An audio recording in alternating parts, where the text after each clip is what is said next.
तो ये सजेशन देंगे कि जॉब प्रिपरेशन कर रहे हैं, जॉब प्रिपरेशन हो रहा है, इसके साथ कुछ स्किल ले लीजिए।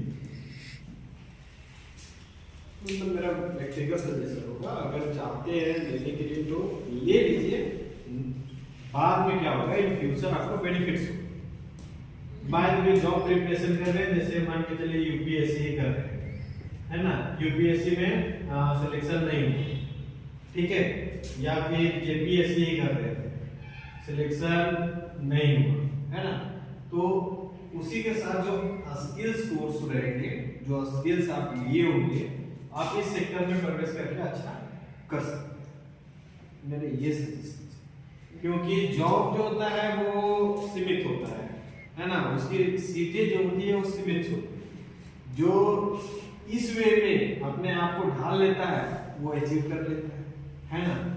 बहुत ऐसे होते हैं कि बहुत तेज है ना, पढ़ने में बहुत एक्सपर्ट्स हैं, बट यूपीएससी का जो कोरम है उस कोरम में वो नहीं ढल पाए, तो वो उसको अचीव करने में क्या होता है, बहुत प्रॉब्लम्स होते हैं। यहाँ तक कभी कभी होता है कि पीटी निकाल लेता है, मेंस भी निकाल लेता है, बट होता है मार्क्स कम आ गए, नंबर्स कम आया, सिलेक्शन नहीं। कभी कभी ऐसे भी, मतलब मेरे 2-3 मित्र ऐसे हैं कि यूपीएससी मेंस भी निकाले, इंटरव्यू भी दिए, मार्क्स कम, सिलेक्शन भी, है ना। तो ऐसी सिचुएशन ना हो, ठीक ना, बाय द वे नहीं करते कि ना हो, ठीक है, बाय द वे अगर ऐसी सिचुएशन होती है, ना होती है, तो ये काम स्किल्स कोर्स जो होती है वो आपके लिए क्या हो सकते हैं, बेनिफिट्स हो सकते हैं, हाँ या नहीं। स्किल्स कोर्स समझते हैं ना?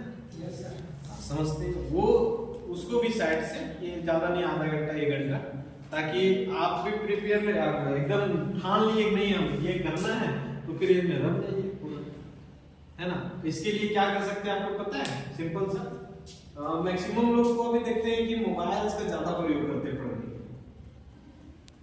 मोबाइल यूज करते हैं, और मैक्सिमम ऑनलाइन क्लासेस हो गई है, तो ऑनलाइन क्लासेस हो गई है तो मोबाइल से ही करना पड़ेगा, ऑफलाइन का व्यवस्था नहीं है, लोकल लेवल पे तो ऑफलाइन का व्यवस्था नहीं है, इसके लिए फिर आपको सारी बात करना पड़ेगा, ये रांची जाना पड़ेगा, ये है ना, जेपीएससी का ही प्रिपरेशन करना है, तो लोकल लेवल पर तो हर सब्जेक्ट के आपको टीचर मिल ही नहीं, मिल रहे नहीं मिल रहे, नहीं मिल रहे, तो इसके लिए क्या करना होगा आपको, या तो हजारीबाग मूव करना होगा या रांची मूव करना होगा, तब जाके वहां स्पेसिफिक आपको जानकारी या नॉलेज मिलेगी, हाँ या नहीं, है ना। तो जब वहां मिलेगा, तो अभी है कि हमको मोबाइल तो यूज करना है, मोबाइल में किसी प्रकार का ये नहीं है कि हम मोबाइल नहीं देखेंगे तो काम चल जाएगा, ऐसा है क्या, देखना ही पड़ेगा, यानी मजबूरी है ना। तो हम लोग कर क्या कर सकते हैं, इसके लिए तो अलग प्लान है, ये जो भी जितने भी पीसीएस है, स्टेट पीसीएस, ठीक ना, इसके लिए तो अलग प्लान कर सकते हैं, और जनरल कंपटीशन का अलग प्लान कर सकते हैं। ये जो भी पीसीएस है ना, उसको 5 वर्ष आप मान ही लीजिएगा उनको देना है, उससे कम नहीं होगा। लकी लोग होते हैं जो 5 वर्ष से, यानी 5 वर्ष से कम समय में, वो लकी लोग होते हैं, ठीक ना। तो उसे कहिए कि किस्मत के बहुत बड़े शेर होते हैं ना, है ना। तो वो लकी में हम लोग है नहीं, और इसलिए नहीं है, बहुत लोग इसलिए नहीं है क्योंकि लोगों की जो स्कूलिंग हुई है, बचपन की स्कूलिंग, मतलब बचपन की जो स्कूल की शिक्षा हुई है, वो या तो सरकारी स्कूलों में हुई है या फिर छोटे मोटे प्राइवेट स्कूलों में, है ना। जहाँ के टीचर्स जो होंगे, मिस होगी या सर होंगे, वो इंटर पास आउट होंगे या 10th पास आउट होंगे, है ना। ऐसे लोगों से आपने क्या किया, 1 2 3 4 5 क्लास तक ये पढ़ा है ना, हाँ या नहीं। अब सोच सकते हैं ऐसे लोग उस समय इतनी डीप जानकारियां दे सकते, है ना, जो इंटर में खुद पढ़ रहे हैं, और वैसा टॉपिक आ गया, पूरा एक्सप्लेन करना है कि हमको पूरा ग्लोब का एक्सप्लेनेशन देना है, तो वहां नहीं दे पाते, है ना, यही ना होता है। और हमको यहाँ चाहिए क्या, पूरा फैक्ट और डीप चाहिए और फैक्चुअल चाहिए कि नहीं चाहिए, हाँ चाहिए। तो ये 5 वर्ष इसलिए कर रहे हैं, अगर 5 वर्ष से कम समय में लेना है तो सिंपल सा है, 6 to 12 एनसीईआरटी क्लियर कर लीजिए, है ना। अभी अगर ये नहीं करते हैं तो आपके लिए क्या होगा, माइनस पॉइंट। हाँ, यहाँ से आपके पास स्कोर करने का बहुत सारा अपॉर्चुनिटी बहुत से ऐसे शब्द आपको सीखने को मिलेंगे जो शायद आपने अभी तक सुना भी ना, जो आपको एनसीईआरटी बुक्स में मिल जाएंगे, ठीक ना। और ये डेटा जो होता है वो फैक्ट होता है, उस डेटा से कोई फाइट ही नहीं कर सकता। वो अंतिम सत्य वही है एनसीईआरटी आपका वो अंतिम सच जिसको बोलते हैं वो अंतिम सच, ठीक है। उसी से अन्य जो राइटर्स है वो बुक क्रिएट किए, तैयार किए। हर बुक्स में देखिएगा लिखा रहेगा बेस्ड ऑन एनसीईआरटी बेस्ड, आया नहीं।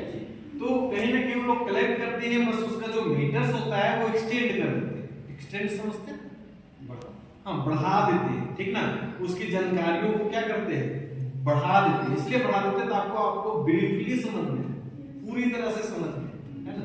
तो एनसीईआरटी पे आप एकदम फोकस करो, फोकस डेली करो, कम से कम आप आधा घंटा करो। हमको लगता है अगर आधा घंटा नहीं करते हो, एक बुक का कर लो, हमको 2 घंटा में एक बुक खत्म कर देना है। खत्म हो पाएगा कि नहीं, आराम से हो जाएगा। चाहने पर सब कुछ होता है ना।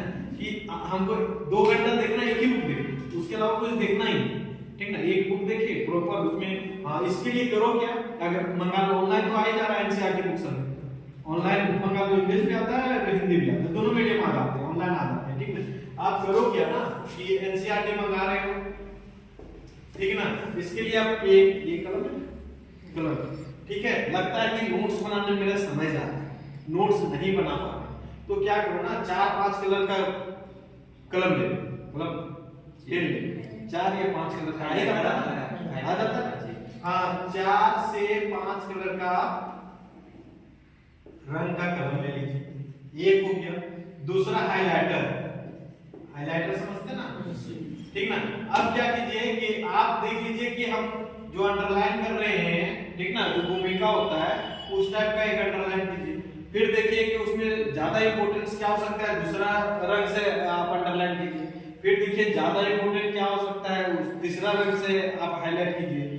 लगता है कि ये एकदम उसमें से सबसे और अच्छा है, उसको लाल रंग से हाईलाइट कीजिए, ताकि जिस समय आप एग्जाम देने जा रहे हो, है ना, 1 मंथ बिफोर, उसमें आप जो रेड लाइन वाला हाईलाइट कीजिए ना, क्योंकि उसके बाद हाइलाइटर चलना है। तो जो रेड लाइन वाला पे हाइलाइट, जब हाइलाइटर चलाते जाइएगा तो आपके माइंड में क्या होगा, वो सर्कुलेट होते रहेगा, होगा या नहीं। माइंड में जब सर्कुलेट होगा तो एग्जाम फैच कर पाएंगे या जी। मतलब इससे संभावना अधिक है कि आपका स्कोर बढ़ेगा। इसमें नो डाउट कि स्कोर नहीं बढ़ेगा, ठीक ना।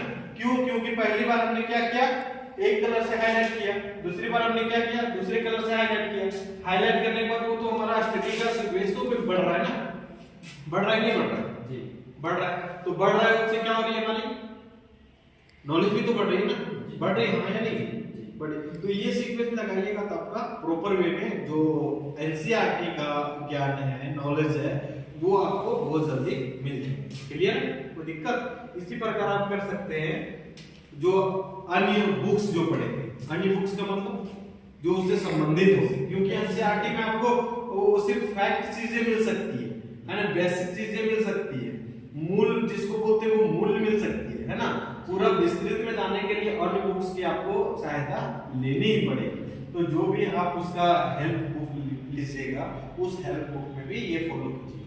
तो एक हो गया आपका नोट्स बनाने से बच गए, नोट्स आपका बुक ही बन गया, ठीक है। दूसरा बेनिफिट्स, जब भी पढ़ना होगा तो हम ये चीज में फंसते हैं, वो चीज को आप देख ले रहे हैं, है ना। तो यहाँ से आपको बेनिफिट मिलेगा। जेपीएससी, यूपीएससी, अन्य पीसीएस वाले ऐसा मैक्सिमम फॉलो करते हैं, और मैक्सिमम टीचर भी ऐसा सजेस्ट करते हैं, है ना, मैक्सिमम टीचर भी ऐसा सजेस्ट करते हैं, ठीक है। तो ये अच्छी चीज है, अगर लगता है कि अप्लाई करने के लायक है तो कर सकते हैं, नहीं लगता है तो अच्छी बात है ना। तो ऐसा नहीं है, तो क्या है बहुत अच्छी बात। 12 तक का 6 to 12 और अच्छी बात।